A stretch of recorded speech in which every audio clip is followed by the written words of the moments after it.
Olá, sejam bem-vindos a mais um Devocional em Lucas e dando continuidade aos devocionais. Hoje nós leremos Lucas capítulo 13, versículos 18 ao 21. Então, Lucas 13, versículos 18 ao 21, que diz assim: Então Jesus perguntou: Com que se parece o reino de Deus? Com que o compararei?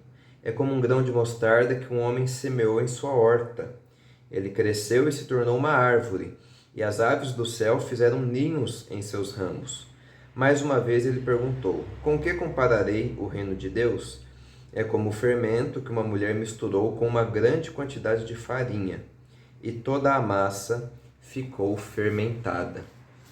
Jesus ele está aqui contando duas parábolas do reino de Deus que elas têm leves diferenças entre elas, mas a essência das duas parábolas é que o começo aparentemente insignificante do reino de Deus ele vai evoluir para um final glorioso, né? Para um final muito maior do que se esperava no início, por assim dizer.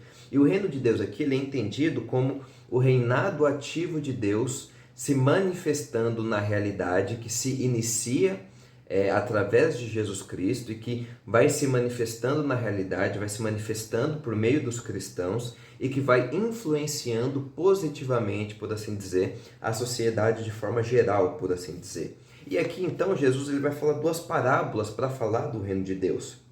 A primeira, ele fala que o reino de Deus é como um grão de mostarda, que é um dos grãos mais pequenininhos que tem, só que entre as hortaliças é uma das maiores, né? Tanto que Lucas vai falar que ele semeia esse grão que é pequenininho, mas ele não se forma nem um arbusto, mas sim uma árvore, né? Ele não se torna um arbusto, mas sim uma árvore. E isso faz referência então ao fato de que o reino de Deus ele inicia muito pequeno, por assim dizer. Se a gente parar para pensar, Jesus com seus 12 discípulos mais próximos, um punhado de poucas pessoas iniciam, por assim dizer, a influência do reino de Deus no mundo, e ele vai crescendo, e vai crescendo cada vez mais, a ponto de que as aves do céu fizeram ninhos em seus ramos, né? Provavelmente uma referência aqui a todos os povos da terra que também vão ingressar aos poucos no reino de Deus e usufruir tanto da sua proteção quanto das suas bênçãos também, né? Os povos da terra todos vão habitar no reino de Deus também, eles podem habitar no reino de Deus, assim como essas aves, elas fazem ninhos nessa árvore desse grão de mostarda que é um dos menores que há, né? Então essa primeira parábola ela vai falar principalmente dessa característica de crescimento do reino de Deus. A segunda também vai falar sobre essa característica, né? Jesus compara o reino de Deus como um fermento que uma mulher mistura em uma grande quantidade de farinha. Então um pouquinho de fermento que nem pode ser visto quando é misturado numa massa de farinha, né? Ele fica homogêneo com a massa, ele nem pode ser visto, mas ele vai fermentar, vai levedar toda essa massa, e toda essa massa vai ser influenciada por esse fermento, por assim dizer. Então, por mais que aqui nessa segunda parábola a ideia também seja sobre crescimento, parece que Jesus ele está também trazendo uma outra característica do reino de Deus, que é a ideia de que, assim como o fermento, o reino de Deus teria uma força interna de transformação e de mudança que seria capaz de não só crescer, mas mudar tudo ao redor. Então o reino de Deus ele não só cresce, como ele transforma as coisas ao redor, assim como o fermento transforma e leveda, por assim dizer, essa massa de farinha. E aqui eu trouxe algumas informações históricas de como, por exemplo, o cristianismo já influenciou positivamente a sociedade. Nesse sentido que eu falei de que o reino de Deus ele não só cresce, mas transforma ao seu redor. E talvez algumas informações históricas sejam interessantes nesse momento para a gente refletir um pouco sobre como o cristianismo já trouxe transformações positivas para a sociedade de forma geral. Por exemplo, é por influência dos cristãos que o Império Romano faz uma lei contra o infanticídio e abandono de crianças no Império Romano em 374 d.C.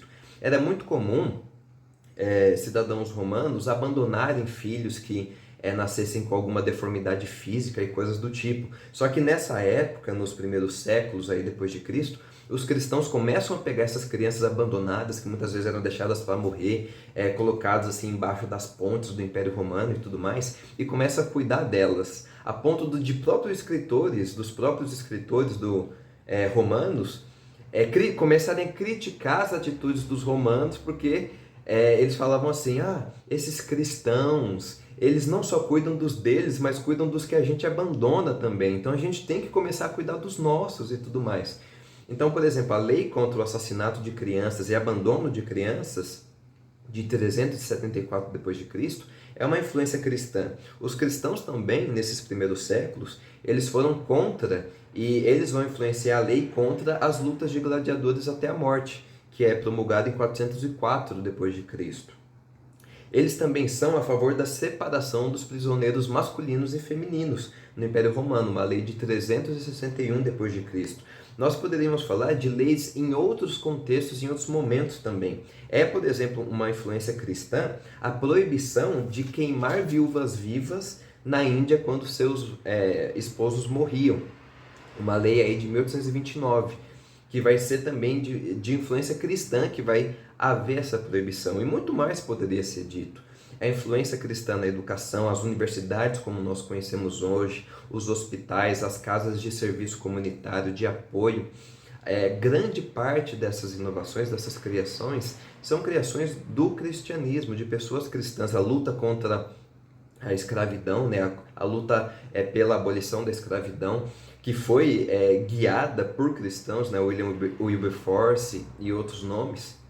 Isso mostra como o cristianismo já influenciou positivamente a sociedade também. E como nesse sentido, ainda que a gente não possa necessariamente sempre relacionar a institucionalização do cristianismo com o reino de Deus, porque muitas vezes isso pode se manifestar de formas diferentes, nós vemos como o reino de Deus já transformou positivamente a sociedade nesse sentido. E onde que começa o reino de Deus? É uma pergunta interessante a se fazer. A ideia que Jesus quer trazer aqui também é que o reino de Deus começa nos nossos corações.